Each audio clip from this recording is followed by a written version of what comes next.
Hoy en nuestro diálogo con agentes económicos queremos hablar sobre el tema del consumo y qué mejor que hablar con Mauricio Larrosa, él es gerente de CCR, una empresa que se dedica a medir minuto a minuto cómo está comprando la gente, cómo está facturando las empresas y nos da ese sentido muy interesante de cómo se está moviendo la dinámica económica.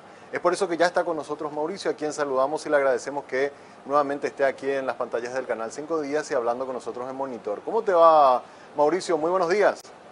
Samuel, muy buenos días, ¿cómo estás vos? Bueno, un gusto como siempre estar contigo en tu prestigioso programa, en el canal donde ya somos habitués gracias a la invitación de ustedes. Bueno, y la verdad que, bueno, para compartir y hablar un poquito más de esta dinámica del consumo que tiene bastantes vaivenes y bastantes incertidumbres en el corto plazo, ¿verdad? Totalmente, totalmente. Totalmente, Mauricio, es un gusto también para nosotros poder conversar contigo. Yo siempre comento, cuando me preguntan un poco sobre el tema CCR, de que me gustan mucho los informes de ustedes, porque ustedes tienen el minuto a minuto del devenir de los empresarios y de la facturación, ¿verdad? Entonces, puede ser que me parece súper interesante los estudios que hacen, porque nos marcan un poco cómo va el ritmo de las empresas. Y quería un poco tu análisis. Recuerdo que a principios de año habíamos ya conversado y teníamos un poco un panorama de qué es lo que se esperaba para este 2021. Ahora cerramos el primer cuatrimestre ya, ¿verdad? Pero quería saber cómo estaban los datos y lo que ustedes estaban observando en el mercado, si es que se dio o no esos repuntes puntuales de los que hablan otros estudios. Uno, por ejemplo, lo del Banco Central. No sé si ustedes al contrastar están notando eso o están viendo todavía como muy lenta la cosa, Mauricio. A ver, siempre todos los datos tienen que ver contra qué periodo de tiempo comparamos los puntos, ¿verdad? Contra qué comparamos y qué consumo, ¿verdad? Consumo es una palabra bastante amplia, en el cual involucra muchos rubros que tienen que ver con todo lo que es canasta de consumo masivo, que tienen que ver con viajes, con comercio en general, con tiendas de ropa, es decir, son muchos los puntos que hablan del consumo, venta de vehículos, por ejemplo, ¿verdad? Ahora, lo que atañe al consumo inicialmente básico, que tiene que ver con la canasta y que marca un poco el pulso de las personas, ¿verdad? Porque lo primero que nosotros siempre gastamos dentro de un hogar es lo que tiene que ver con alimentos, con bebida, con cosmética, con productos de nuestra canasta básica que hacen a nuestro vivir. Después están el resto de los gastos, que por supuesto son importantes, pero ya tienen que ver con servicios, con compras, con otro tipo de ingredientes que hacen al gasto nuestro consecuente de todo el mes. Lo que tiene que ver con esa canasta básica, nosotros realmente no vemos una recuperación del consumo, al contrario, vemos una caída agudizada. ¿A qué le llamamos agudizada? Le llamamos que nosotros cuando cerramos el año 2020 en un promedio de 3% de caída, iniciamos enero en un promedio de caída del 4,5% y estamos con el cierre de marzo una caída del 6%, inclusive los datos de abril que estamos ya procesando ahora también nos dan un promedio bastante similar, entre 6 y 7%. Ahí es donde nosotros empezamos a ver un poquitito de complicaciones diversas. ¿Cuáles son las complicaciones diversas?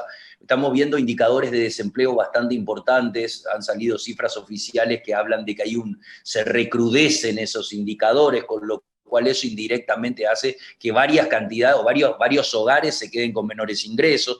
Vuelve a saltar algún tema creciente que tiene que ver con IPS y los pedidos de suspensión. Esos pedidos de suspensión, como hablamos contigo a inicio de año, también obedecen a que del ingreso que voy a cobrar, si bien va a ser algo, va a ser mucho menor a lo que solía cobrar de manera mensual, por ende tengo afectado el ingreso de mi hogar. Estamos viendo a todas las dificultades que se están dando a nivel empresas de menor facturación, que obviamente se reducen las plantillas, se reducen los turnos, y estos turnos sumados a rubros que todavía permanecen cerrados o que permanecen con una actividad menor a lo que hacían años anteriores, lógicamente todo eso hace que se restrinja la capacidad de ingresos de un hogar y por ende se restringen los consumos. Es una bajada que se da en esa medida. Entonces, lógicamente cuesta. Ahora, muy bueno el punto que mencionás con respecto, porque esto que yo estoy comentando no es contradictorio al informe que había dado el Banco Central de Recuperación, porque hay tiendas que sí han mejorado respecto al año pasado en abril. Ahora, acordémonos que hace un año, nosotros en abril teníamos una cuarentena fase 0, la cuarentena más estricta que hemos vivido, y si lo comparamos con los primeros 15 de mayo, los primeros 15 días de mayo, vamos a seguir en el mismo comparativo. Entonces, yo no sé, si bien las comparaciones a veces son odiosas o se tornan odiosas por este tema de comparativo, nosotros hoy estamos entrando en un periodo, tanto de abril de mayo, que al compararlo contra el año pasado con una cero circulación, lógicamente los datos en muchos rubros van a ser altamente positivos, pero ojo, porque tal vez eso sea una mirada excesivamente cortoplacista y una mirada estadística simplemente, no una mirada que nos vaya a cambiar el rubro. Nosotros, si no tenemos una mejora dentro de lo que son los niveles de empleo, si no tenemos una mejora de visual de planes económicos a mediano, corto y largo plazo, va a ser difícil que recuperemos genuinamente el consumo. ¿Qué le llamo genuino? Genuino es cuando el consumo se recupera de manera real con respecto a meses históricos, ¿verdad?, de una categoría de un producto. Ahora, si yo miro un mes donde estuvimos cerrados contra un mes donde estamos relativamente más, con mayores aperturas o menos limitaciones que ese periodo, y lógicamente crecí porque es efecto de una coyuntura, es una mejora relativa.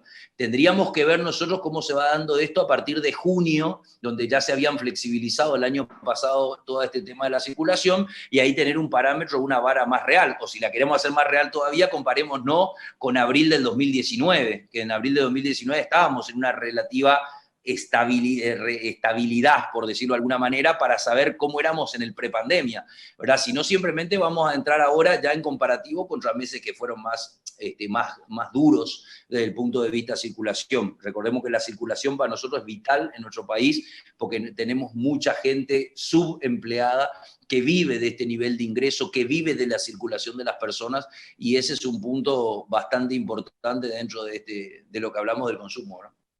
Cuando hablas, Mauricio, de esa retracción de un 4%, ¿es en abril de este mes contra abril del año pasado o es el acumulado del primer cuatrimestre? El que te mencionaba es abril contra abril, ¿verdad? Como la anterior también marzo contra marzo, es para desafectar un poco el efecto estacional, porque hay categorías que depende del mes del año, se consumen más o se consumen menos por un tema básicamente climático en una gran medida, pero por eso desafectamos esa estacionalidad. Lo que pasa es que la estacionalidad ahora, cuando sumamos este efecto pandémico, es difícil de desactivarla de vuelta por lo que te estaba mencionando. Ahora, un aspecto también que creemos que no es menor es lo que tenemos, digamos, como expectativa en lo que resta del año. ¿Expectativa qué digo? Expectativa futuro en cuanto a la visual que nosotros podamos de camino a esa nueva normalidad. Ahí ya entran otros factores, como decíamos, que tiene que ver la llegada de vacunas, donde claramente en muchos países se está demostrando que realmente es la contención más importante que se pueden tener, y países del primer mundo que ya están viendo sus actividades mucho más normalizadas, tal vez no la normalidad de siempre, pero mucho más normalizadas, y en consecuencia empezando de a poquito esa recuperación económica. Entonces nosotros creemos que por un lado las vacunas y por el otro un plan económico sólido que permita trazar perspectivas claras de inversión. Nosotros necesitamos una inversión cada vez más importante, que venga también de la parte pública, no solo de la parte privada, que es la que siempre impulsa todos los crecimientos, para que de esa manera podamos tener nuevos puestos de trabajo, mayor cantidad de puestos de trabajo, que hoy día inclusive, si se permite la palabra, más que mayor, eso lo saqué un poco de lo que veníamos siempre diciendo, en realidad hoy más que mayor es tratar de volver a la normalidad de los puestos de trabajo, porque con la pérdida que se han tenido o que se tienen en cuanto a sus pensiones, realmente creo que es la única base que nos va a permitir construir a futuro, ¿no? ¿En el acumulado tienen algún dato de cómo estamos? Si es que acumulamos primer cuatrimestre contra primer cuatrimestre del año pasado, ¿hay algún número que nos mida un poco cómo estamos en el consumo, Mauricio? Trimestre, yo creo que estamos en un promedio prácticamente de 6% de caída de estas categorías que te mencionaba de canasta básica, y después esa caída se agudiza dependiendo del canal, ¿verdad? Nosotros el canal supermercado está alrededor de 16% de caída acumulada en lo que lleva de este año, como un indicador bastante importante a la hora de hablar de caídas de consumo. Y otro punto importante es qué categorías de consumo se caen. Una de las categorías de consumo que más se cae es la categoría de almacén. El almacén son los productos bien básicos de consumo. Estamos hablando de arroz, estamos hablando de harina, estamos hablando de fideo, estamos hablando de productos de la canasta súper básica y esencial que están cayendo cercano al 8% para lo que es la medición de marzo. Fíjense que son caídas extremadamente altas para productos que son no solamente de un acceso bastante permitido de lo que es el dinero, de lo que es comprar el producto, sino que dentro de la estructura familiar como bien principal de alimento, ¿verdad? Entonces, esos son indicadores que a nosotros nos llaman un poco la atención y la alerta, porque muchas veces hablamos de ciertos consumos que tal vez, no digo que sean superfluos, pero sean de no tan importancia de canasta básica, y cuando uno mira el indicador en la canasta bien de la pirámide, de la base de la pirámide, estamos con estas caídas, creo que eso está significando claramente un nivel de retroceso importante, ¿verdad? Sí, totalmente. Y esto respondería un poco a aquellos números que hace rato mencionaste, el informe del Instituto Nacional de Estadística, que ellos hablan de 306.000 personas desempleadas, pero si miramos un poco cómo estábamos en diciembre del año pasado y ahora al cierre del primer trimestre, estamos hablando de 40.000 personas que dejaron de trabajar en los últimos 3 o 4 meses y hay otras 40.000 que están suspendidas y sobreviviendo de alguna forma con los subsidios del IPS. En el global, el INE nos hablaba de gente afectada por la pandemia laboralmente, entre subocupados, desempleados e inactivos, de más de 500.000 de personas. O sea, es un grupo gigantesco de gente que tiene menores ingresos y eso es lo que ustedes están reflejando también en sus estudios de que se está viendo claramente afectado en el consumo, Mauricio. Qué datazo estás compartiendo, Samuel. Fíjate que al hablar de 1 millón de personas, estamos hablando de casi 2 Asunción. Estamos hablando de casi 2 capitales del país. Digo de gente que reside, después está la gente que ingresa a la ciudad, pero digamos, estamos hablando prácticamente de 2 veces la capital del país. O sea, estamos hablando de cifras que realmente impactan de manera más que considerable a esto. Y lógicamente eso hace una debilidad de la economía de los hogares bastante importante. Por eso los monitores, que todos monitoreamos opinión pública y estudio consumidor, por eso está el desánimo de la gente, por eso hay claramente un nivel de expectativa muy baja o muy marcada de manera negativa hacia la realidad y la coyuntura que viven hoy. Lógicamente, nosotros tenemos por un lado el tema salud, donde hay gente que hoy lastimosamente está falleciendo, ¿verdad?, a consecuencia de la tragedia que es este virus, gente que si sobrevive realmente, sobrevive en condiciones muy difíciles, no solamente de salud por las secuelas, sino por la parte económica. Y después directamente gente que si no está afectada por el virus indirectamente lo está afectando por medio de la pandemia, por medio de las restricciones.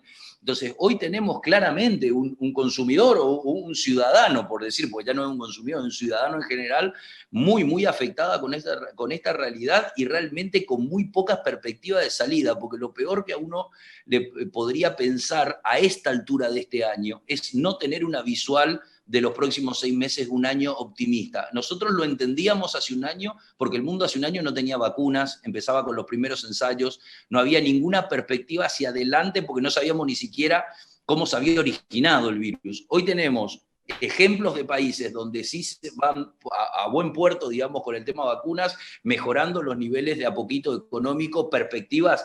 Hay varios países, potencias mundiales, con pronóstico de crecimiento del PIB a niveles del 6 y el 8%. Es decir, claramente con un recupero muy fuerte, donde sí hay políticas de Estado importantes que permiten mejorar y que permiten que ese PIB baje a las distintas clases sociales y que eso se desarrolle. Y nosotros hoy estamos todavía en un inicio muy incipiente con el tema de vacunas, rogando porque las mismas lleguen para tratar de, primero, salvar a nuestros compatriotas y después tratar de ver cómo la parte económica se puede reflotar, ¿verdad? Entonces, Dios quiera que se pueda dar. Mauricio, estamos haciendo durante el transcurso de esta entrevista una encuesta en redes sociales que lo lanzamos ni bien empezamos esta emisión, donde unos números porque coinciden muy claramente con lo que vos estás comentando. Les preguntamos en el sondeo, en tus gastos mensuales, ¿dónde sentís un mayor impacto? ¿Verdad? Hay más de 400 personas que están conectadas ahora al programa y nos dicen, un 48% nos dicen en gastos en supermercados, que es el primer lugar. En segundo lugar, y esto me llama mucho la atención, en un 27,3% nos habla de sus préstamos, como un mayor impacto que están recibiendo a la hora de gastar su dinero al mes. En tercer lugar aparece servicios básicos, agua, luz, ¿verdad? Todo lo que tiene que ver con servicios básicos, y solamente un 9,1% nos habla de la cuestión de la movilidad, o sea, el combustible o el pasaje del transporte público. Es decir, a mí lo que me llama mucho la atención, que si sumamos supermercado y los préstamos, los compromisos financieros, estamos más del 50% del gasto, del peso de la gente siente ahí a la hora de invertir su dinero o los ingresos que genera. Este es un dato, por lo menos de una pequeña muestra, digamos, de la gente que está siguiendo el programa, de cómo se siente en el bolsillo. Vos hace rato hablaste de la caída del consumo de insumos súper básicos y a dónde se va la plata de la gente, Mauricio. Buenísimo, mira, para empezar me parece que se diagrama perfectamente, porque el supermercado tiene que ver con mucho consumo de productos de canasta básica, y el segundo punto, que son los préstamos, es un aspecto fundamental. O sea, una de las cosas que hoy necesita el consumidor, las personas en general, es oxígeno. Hoy más importante que la comisión o la tasa de interés es el plan de pago, es el paso al plan de pago, es el oxígeno en el tiempo. Nosotros, cuando empezó la pandemia, se habían dado un montón de medidas muy buenas. ¿Te acordás que era entre marzo y junio diferimos los pagos, diferimos la cuota al final y una serie de cosas? Pero eran beneficios que eran muy interesantes, pero duraban 90 días, duraban 120 días. Cuando tenemos una pandemia que va a durar por lo menos 2 años. Entonces, claramente, si no se hace un ejercicio de oxigenación hasta el final de la pandemia, cosa que tampoco va a garantizar nada, porque no es que mañana termina la pandemia y pasado mañana ganamos el gordo de fin de año, ¿verdad? O sea, tampoco, pero por lo menos vamos a poder trabajar, ¿verdad? Y ganar un dinero dignamente. Entonces, yo creo que lo más importante que necesita el consumidor es delay, es tiempo, que nosotros le demos espacio, le demos tiempo de financiación. Necesita por lo menos un año de gracia desde hoy, porque en un año se supone que estaríamos mucho mejor, y a partir de ahí, con ese oxígeno, poder levantar la cabeza y poder direccionar el dinero que tenga disponible para poder gastarlo en los gastos corrientes que tiene de su hogar en el día a día. Y esto es totalmente aplicable a las empresas también, ¿verdad? O sea, es muy bueno, todos estos sistemas de FOGAP y todo son muy interesantes, pero sí creo, en mi humilde lugar, que serían más interesantes aún si el lapso de tiempo hasta la primer cuota fuera prácticamente del doble de lo que tenemos. O sea, tendríamos que empezarlo a poder pagar a partir de que el mundo vuelva a una relativa, por lo menos, normalidad, y no la coyuntura que hoy estamos, que todavía es una coyuntura con un montón de restricciones, y con países de la región que también siguen analizando. Hoy escuchaba a la mañana de televisión argentina que analiza más restricciones de las que tiene, o sea, y tiene más de 10 millones de vacunas, no tiene 2, 3, tiene más de 10 millones de vacunas. Entonces, claramente hay un ejercicio que todavía nos queda por hacer, y para eso se debiera acompañar con estos planes que ayuden por lo menos a pasar el momento hasta que la economía permita el famoso que el sol salga para todos, ¿verdad? Que todos trabajemos y tengamos la oportunidad de trabajar. Y probablemente lo que está ocurriendo, y quiero reflexionar un poco contigo, Mauricio, no es que todas esas cosas que se difirieron por un par de meses ahora están comenzando a vencer y se suman también a mis necesidades básicas. Entonces se me hace demasiado pesado, y encima que tengo menos ingresos, se me hace demasiado pesado a la hora de llevar la carga, tanto de lo que ya postergué, digamos, esos préstamos que tenía que haberlo pagado y que ahora me comienzan a vencer, y encima me vencen con intereses agregados, más lo que son mis necesidades normales de consumo.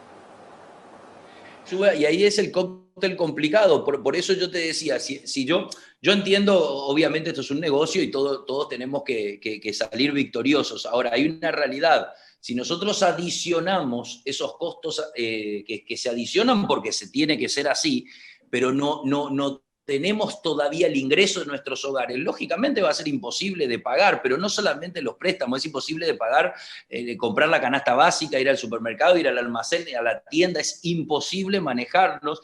Entiendo que también está por llegar una suba de combustible, calculo, creo que es entre hoy o mañana, que creo que hay también un ajuste, eso indudablemente también genera, indudablemente mayor gasto en los productos que compramos en el día a día. Entonces es muy difícil en esta coyuntura nosotros poder manejarnos si no se logra digamos, ese diferimento en los pagos en general, al interés que corresponda poner, al interés que lógicamente tiene que tener, porque tenemos que pagar un interés en el tiempo, eso es entendible, pero necesitamos ese plan oxígeno de poder llevar las cosas hasta el momento, por lo menos que estimamos que esto se pueda llegar a normalizar. Si no, va a ser realmente muy difícil, ¿verdad? El endeudamiento es grande a nivel consumidor. No nos tenemos que acordar que previo a la pandemia había entrado esos 2-3 años de furor por las pequeñas cuotas, por la compra en cuotas de manera muy, muy ágil y muy sistematizada. Entonces eso también dejó o arrastró un nivel de endeudamiento importante. Totalmente. Hablaste de oxígeno y me parece muy gráfico ese ejemplo, Mauricio. Te consulto lo siguiente.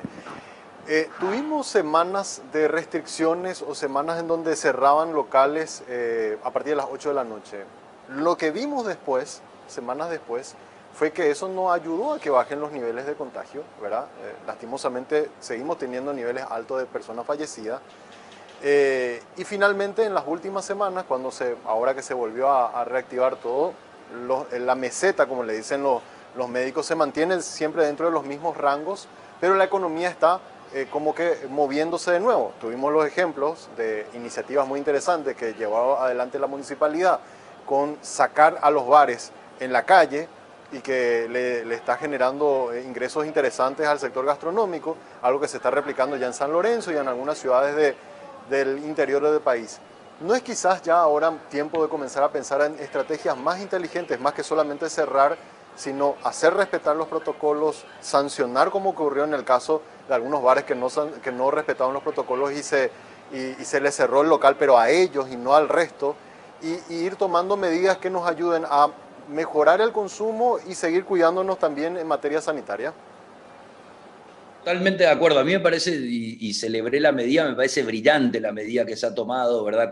Justamente con esta iniciativa de crear alternativas nuevas que permitan, a ver, parte de la oxigenación que hablamos también tiene que ver con darle oxígeno a la gente a que pueda trabajar, a que pueda seguir por lo menos dentro de lo que pueda, un protocolo de por medio, seguir claramente operando. Ahí hay un punto que es muy importante.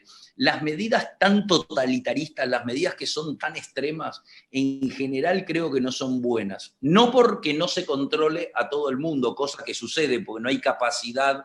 Nosotros no hay forma, pero no es que no hay capacidad en el Paraguay, no hay capacidad en ningún país del mundo de poder controlar al 100% de sus habitantes qué hacen y al 100% de las empresas.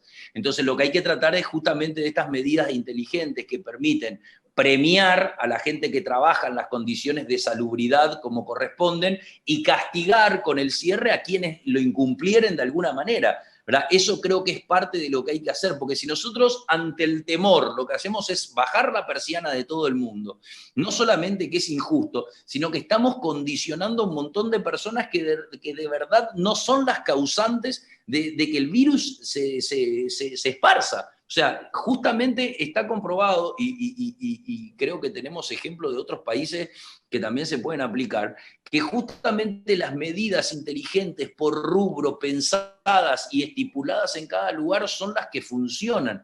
A ver, sería obviamente muy fácil decirnos a todos, quedémonos en casa y ni uno salga a trabajar, y no haya nada, no haya transporte, no haya... Lógicamente se va a acabar el virus, pero también se van a acabar las familias y las personas porque no vamos a tener ningún ingreso de ninguna medida. O sea, esas son medidas muy extremas. Acá lo que se trata es de convivir con conciencia social, porque este es un virus social, no solo porque se transmite de manera social, sino que es social porque mi responsabilidad también influye directamente sobre el otro. Yo me tengo que cuidar para cuidar al otro y cuidarme a mí mismo. Esa creo que es la filosofía que tendría que haber partido desde un inicio, no solamente las restricciones, para que nosotros podamos ir caminando juntos y construyendo juntos esta dificultad. Hoy están incorporadas esas pautas y protocolos, está demostrado que hay muchos locales que cumplen todos los protocolos, distancia, lavado de manos, barbijo y demás, y funcionan sin problema. De hecho, las clases son un ejemplo de eso. Las clases por burbuja, en determinados colegios son un ejemplo de eso, la tasa de contagio más bajo. ¿Por qué? Porque se cumplen los protocolos. Bueno, eso hay que trasladarlo directamente al resto de los lugares y eso está comprobado, no lo digo en Paraguay, lo digo en todo el mundo, hablan de lo mismo, con lo cual ese es un perfecto ejemplo de que si se cumplen las normas, no hay ningún tipo de problema. Ahora, claro, cuando hay una informalidad en el medio grande, que es justamente el problema o un flagelo que tenemos, esa informalidad hace que sí se quiera imponer una ley para todos y ahí es donde entramos un poquito en un problemita, ¿verdad? Porque yo creo, y una vez más en la pandemia se ratifica que el flagelo y lo que tenemos que combatir es la informalidad, justamente en todo sentido, pero en el caso del virus no es la excepción porque es justamente donde se filtran estas infecciones y bueno, y después tenemos la realidad que tenemos, ¿verdad? Una complicación extrema, ¿verdad? Pero comparto plenamente contigo, estas medidas inteligentes son las que nos van a permitir ir pasando este difícil momento. Es lo que nos queda, Mauricio, porque mientras sigamos esperando la cuestión de las vacunas, tenemos que cuidarnos y tomar medidas para no cerrarnos ya, ¿verdad? Y no seguir aumentando esta tasa de desempleo o de subocupados. Y mientras tanto esperamos a que las dosis de vacunas vayan aumentando y que la gente se vaya inmunizando, ¿verdad? Lastimosamente no tenemos los niveles de inmunización que tienen otros países que ya incluso están saliendo al aire libre sin barbijo, ¿verdad? Que ojalá nosotros allá hacia fin de año, a principios del 2022, podamos ya estar viviendo esa realidad. Pero entre tanto tenemos que tomar estas medidas inteligentes y de esa manera tratar de capear la mejor forma posible a nivel económico. Sí, totalmente. En el caminar tenemos que acompañarlo de esa medida y bueno, y Dios quiera que también, adicionalmente a las vacunas, también tengamos un plan, cuál va a ser el plan que vamos a tener de reactivación. Nosotros tenemos que aprovechar este viento de cola, los commodities están con buenos precios, tenemos una buena zafra. Bueno, aprovechemos eso para poder invertir realmente en el país y poder invertir en la parte económica y poder desarrollar, digamos, nuevas oportunidades para que conjuntamente con eso, vuelvo a insistir una vez más, podamos proteger lo más importante de todo, que es obviamente la salud, y es el trabajo, en exactamente la misma proporción. O sea, la salud es el trabajo y el trabajo es la salud. No nos olvidemos que todo lo que se recauda para salud parte de un inicio, que es la generación de trabajo. De ahí viene la inversión principal en salud, con los impuestos, con el trabajo de todas las personas. Entonces, eso creo que es un rol que no debemos olvidar y es uno de los puntos que debemos hacer más que nada hincapié, porque eso trae consecuencias positivas seguro. Totalmente, totalmente. Mauricio, te agradezco mucho tu tiempo.